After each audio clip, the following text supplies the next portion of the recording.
to the unwavering commitment of ASEAN Assembly to support Myanmar in this time of adversity. အာဆီယံလက်ကျဥက္ကဋ္ဌမလေးရှားနိုင်ငံရဲ့နိုင်ငံခြားရေးဝန်ကြီးမိုဟာမက်ဟာဆန်နေပြည်တော်ခီးစဉ်အပြီးမှာစစ်ကော်မရှင်ရဲ့ထုတ်ပြန်ချက်ကကာယကံရှင်ရဲ့ထုတ်ပြန်ချက်နဲ့ကွဲလွဲနေပါတယ်။မလေးရှားနိုင်ငံခြားရေးဝန်ကြီးမိုဟာမက်ဟာဆန်ကအောက်တိုဘာ9ရက်နေ့ကနေပြည်တော်ကိုလာရောက်ပြီးဗိုလ်ချုပ်မှုကြီးမင်းအောင်လှိုင်စစ်ကော်မရှင်ရဲ့နိုင်ငံခြားရေးဝန်ကြီးဦးတန်းဆွေစစ်ကော်မရှင်ဝန်ကြီးချုပ်ဦးညိုစောတို့နဲ့တွေ့ဆုံခဲ့တာဖြစ်ပါတယ်။ဒီတွေ့ဆုံမှုတွေနဲ့ပတ်သက်ပြီးတော့စစ်ကော်မရှင်ဘက်ကထုတ်ပြန်ချက်ဟာကာယကံရှင်မလေးရှားဘက်ကထုတ်ပြန်ချက်နဲ့ကွဲလွဲနေတာဖြစ်ပါတယ်။ဒီမလေးရှားနဲ့တွေ့ပြီးသွားတဲ့အခါမှာဒီချမ်းဘက်စစ်အုပ်စုကသူတို့ပြည်သူကိုလိမ့်တာဒါသူတို့ကိုအာဆီယံကထောက်ခံနေပါတယ်ဆိုပြီးတော့ရွေးကောက်ပွဲကြီးကိုထောက်ခံနေပါတယ်ဆိုပြီးတော့ကျွန်တော်တို့နိုင်ငံလုံးကပြည်သူတွေကိုလိမ့်တဲ့သတင်းတွေထုတ်လိုက်တာပဲသူတို့ထုတ်ပြန်တဲ့သတင်းတွေကဘယ်တော့မှယုံကြည်စရာရှိတဲ့သတင်းတွေမဟုတ်ဘူးသူတို့ထုတ်လိုက်တဲ့ကောကျွန်တော်တို့ကအဲ့ဒီသတင်းတွေကိုလုံးဝအယုံကြည်မရှိဘူးအာဆီယံဘက်ကဘာထုတ်ပြန်မလဲမလေးရှားဘက်ကဘာထုတ်ပြန်မလဲဆိုတာကျွန်တော်စောင့်ကြည့်တဲ့အခါမှာစောင့်ကြည့်ထင်တဲ့အတိုင်းပဲလုံးဝတက်ဆင်အောင်ဟိုလွဲတယ်သူတို့နှုတ်ကထွက်လာတဲ့စကားတွေကဘယ်စကားတစ်ခုမှယုံကြည်စရာမရှိဘူးမလေးရှားနိုင်ငံခြားရေးဝန်ကြီးနဲ့ဗိုလ်ချုပ်မှုကြီးမင်းအောင်လှိုင်တွေ့ဆုံဆက်မှာရွေးကောက်ပွဲကျင်းပဖို့ပြင်ဆင်နေတာနဲ့ပတ်သက်လို့ဝမ်းမြောက်ဝမ်းသာကြောင်းအာဆီယံကပူးပေါင်းဆောင်ရွက်မဲ့အကြောင်းနဲ့ရွေးကောက်ပွဲစောင့်ကြည့်လေ့လာရေးအဖွဲ့တွေကိုဆေးလွတ်သွားမဲ့အကြောင်းမလေးရှားနိုင်ငံခြားရေးဝန်ကြီးကပြောတယ်လို့အာဏာသိမ်းစစ်တပ်ရဲ့အောက်တိုဘာ10ရက်နေ့ထုတ်မြန်မာအလင်းသတင်းစာမှာဖော်ပြပါတယ်။နေပြည်တော်ခရီးစဉ်နဲ့ပတ်သက်ပြီးမလေးရှားနိုင်ငံရဲ့အောက်တိုဘာ10ရက်နေ့ထုတ်ပြန်ချက်မှာတော့မလေးရှားနိုင်ငံခြားရေးဝန်ကြီးဘက်ကအကြမ်းဖက်မှုရပ်တန့်ရေး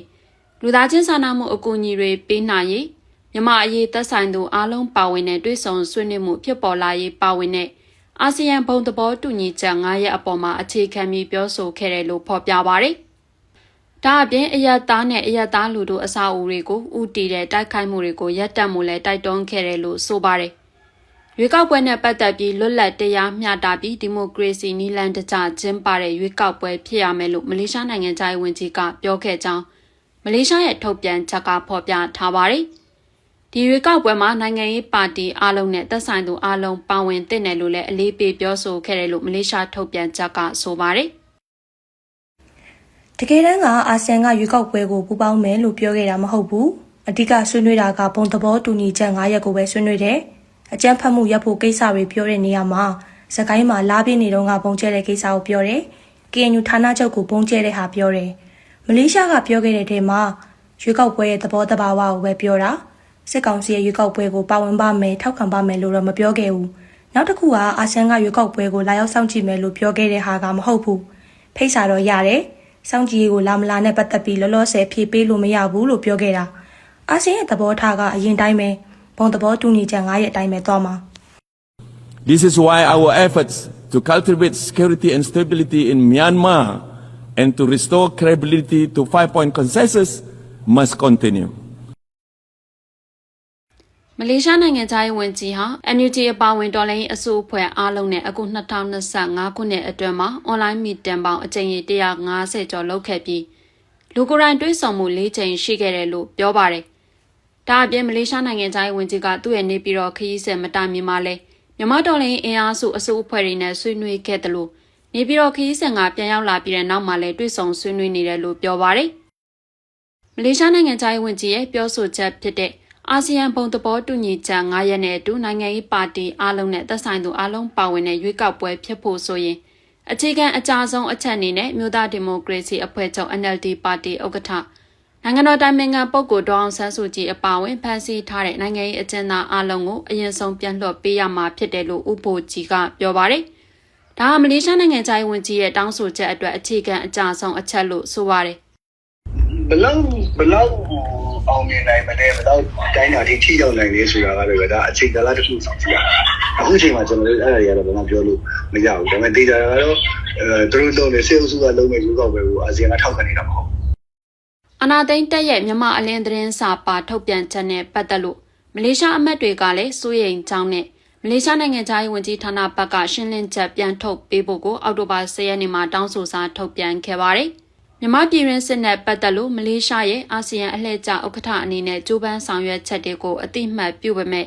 စစ်ကော်မရှင်နဲ့ထိတွေ့ဆက်ဆံတာကသူ့ကိုတရားဝင်မှုပေးတဲ့သဘောတက်ရောက်စေတဲ့အတွက်မဖြစ်သင့်ဘူးလို့မလေးရှားလွှတ်တော်အမတ်တွေကပြောပါတယ်။အဲဒီအစားအာဆီယံအနေနဲ့မြို့သားညီညွတ်ရေးဆိုရ NUG မြို့သားညီညွတ်ရေးအတိုင်းအမြံကောင်စီ NUCC တိုင်းသားလက်နက်ကင်တော်လှန်ရေးတပ်တွေနဲ့ထိတွေ့ဆက်ဆံမှုတွေကိုတရားဝင်ပြီးပွင့်လင်းမြင်သာကစစ်အာဏာရှင်ထက်တာတူညီမျှတဲ့ဆက်ဆံမှုပေးတဲ့နယ်လို့ဆိုပါတယ်။ဒါအပြင်အာဏာသိမ်းတပ်လုံးမဲ့ရွေးကောက်ပွဲကဘယ်နည်းနဲ့မှလွတ်လပ်ပြီးတရားမျှတမှုရှိမှာမဟုတ်ဘူးလို့မလေးရှားလွှတ်တော်အမတ်တွေကပြောပါတယ်။အာဆီယံရဲ့ရည်တည်ချက်သဘောထားဆိုတာထက်ကျွန်တော်နားလည်မှုကတော့မလေးရှားမှာရှိတဲ့ဒီနိုင်ငံရေးကောင်းဆောင်တွေရဲ့သဘောထားပုံမှာပဲအများကြီးမူတည်လိမ့်မယ်လို့ကျွန်တော်ယူဆပါတယ်။အာဆီယံဆိုတာဘယ်တုန်းကမှတညီတညွတ်တဲ့တတန်နဲ့ဖြစ်ခဲ့ဘူးတာမရှိပါဘူး။သက်ဆိုင်ရာ